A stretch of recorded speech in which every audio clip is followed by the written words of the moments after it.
చనిపోయిన 24 గంటల తర్వాత ఆత్మ ఎందుకు తిరిగి ఇంటికి వస్తుంది?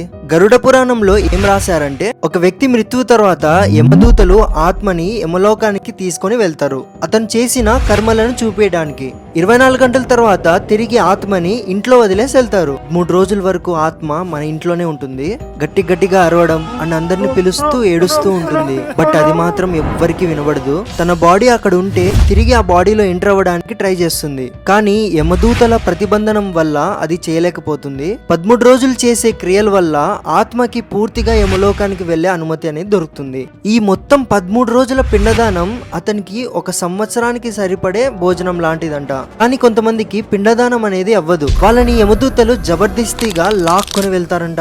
13 రోజుల తర్వాత ఇళ్లల్లో భోజనం తినిపిస్తారు కదా, అది ఎట్టి పరిస్థితుల్లో అప్పు తీసుకొని తినిపించకూడదంట.